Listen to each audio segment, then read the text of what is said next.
Hi, I'm Tim. Welcome and thanks for logging on. If you love this watch, email me, tmosso@thewatchbox.com. It's in the description below. Your purchase and pricing email question line for buying this or any watch you see on any of our platforms. Please reach out to me directly for pricing. I am tmosso@thewatchbox.com.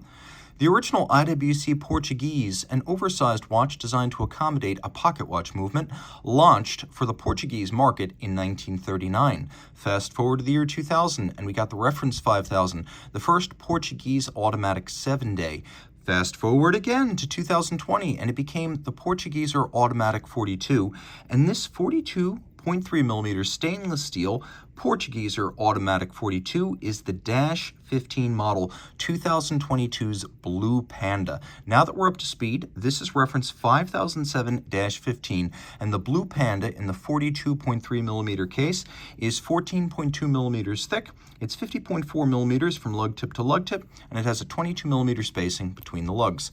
It is an easier Portugieser Automatic 7-day to wear, and on my 16cm circumference wrist, you can see it would be my clear preference over the bigger models. Easy to wear, comfortable, not super thin, but also not super thick. It should slide underneath most dress cuffs. Taking a look over the top, the lugs are broad. A smaller Portugieser is not a small watch, so I still recommend this for a wrist of 15cm circumference or larger. We'll take a look down the barrel, and now to the strap.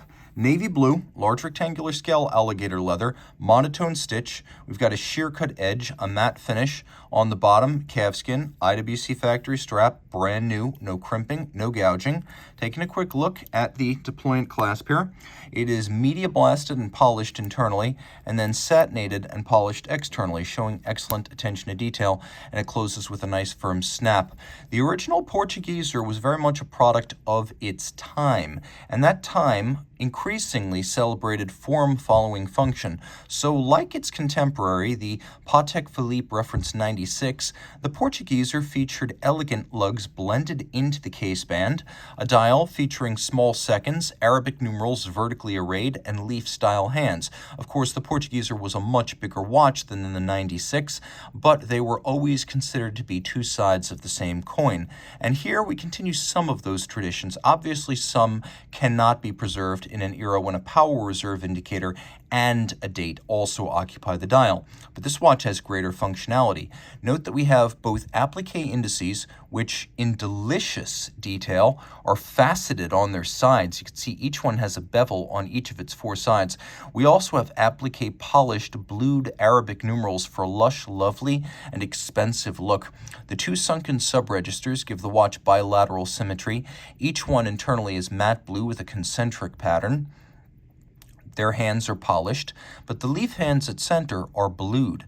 Now the dial base is a lacquer, a white lacquer that takes 10 to 12 steps to complete, including clear coating and white lacquering and hand buffing, giving it a richness almost like vintage enamel. Now when I wind the watch, it is an automatic winder, but I can wind it manually. You can see that the power reserve indicator over at 3 o'clock moves rather quickly, so you don't have to wind all day if you do want to top it off. Now the watch has a hacking or stop seconds function. You can see that the seconds hand has halted. Push it back in, the seconds hand resumes. We have a quick set system for the date. Should you wish to rapidly cycle and correct the date, you can do so easily. And then on the reverse side, we have the 52,000 series version of the ageless 7-day automatic.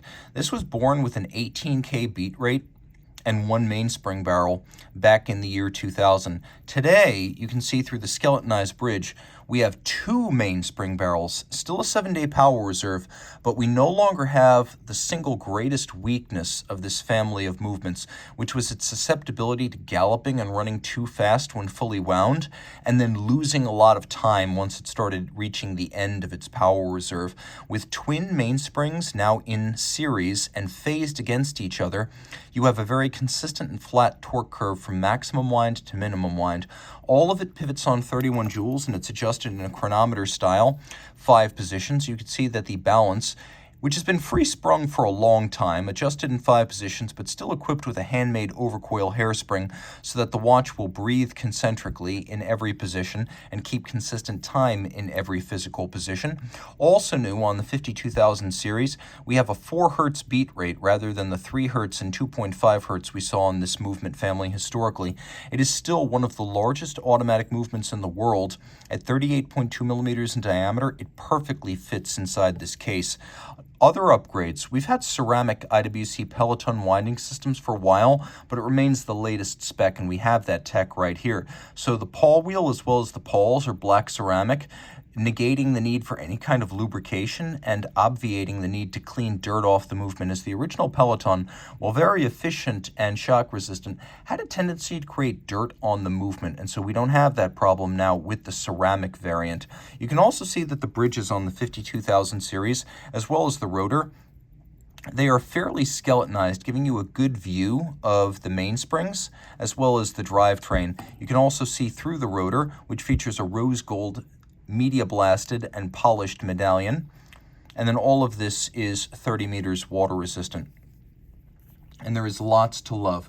For those keeping score, this movement is the 52010, and again, it has a 7-day power reserve, 168 hours, and twin mainspring barrels. So reach out to Team Mosso at thewatchbox.com for purchase and pricing details of this Portugieser Automatic 42 Blue Panda.